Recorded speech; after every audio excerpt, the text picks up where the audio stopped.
Әлемде коронавирус инфекциясы бойынша эпидемиологиялық ахуалдың күрделенуін және аурудың мерзімдік өсімін ескере отыра, Риддерде COVID-19-дың таралуына жол бермеу мақсатында профилактикалық шараларды бақылау жөніндегі мониторинг тобының рейдтері күшейтілді.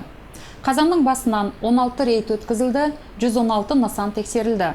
Анықталған бұзушылықтар бойынша 1 миллион 222 мың теңге сомасына айыппұл салынды. Уже жители города нашего знают. Қала тұрғындары мен кәсіпкерлері күнделікті негізде мониторинг топтарының шектеу шараларын орындалуын бақылауға бағытталған жұмысы өткізіліп жатқанын жақсы біледі. Талаптарды бұзу фактілері де анықталып жатыр.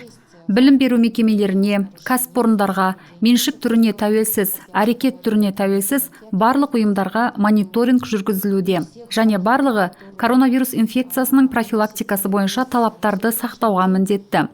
Біз нысандардың барлық түріне рейд жасап қамтимыз.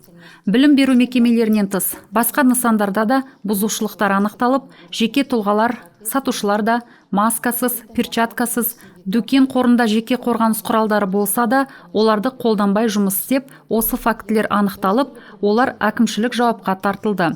Бұл жағдайда сол нысанның тікелей жұмысшылары жауапқа тартылады. Бірақ егер нысанда дезинфекциялық және жеке қорғаныс құралдары болмаса, ал ондай жағдайлар болды, ара қашықтық белгісі сызбасы болмаса, жауапқа нысанның иесі тартылатын болады. Мұндай фактілер орын алған. Кәсіпкерлер 425 бап 1 бөлім бойынша жауапқа тартылды.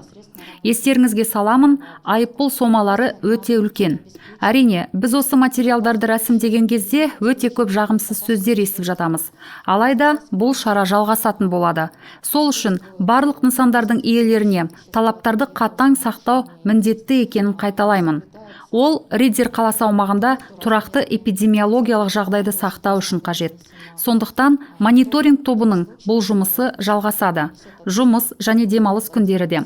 Талаптарды сақтауларыңызды сұраймыз. Шаралар қабылданатын болады. Көптеген сатушылар, кәсіпкерлер кешірім сұрап, енді қайталамаймыз деп жатады. Бұл сылтаулар қабылданбайды. Шара қажет болса қабылданады. Сылтаудың уақыты өтті. Наурыз айынан бастап ескертіп келсек те, көпшілігі елемей жүр.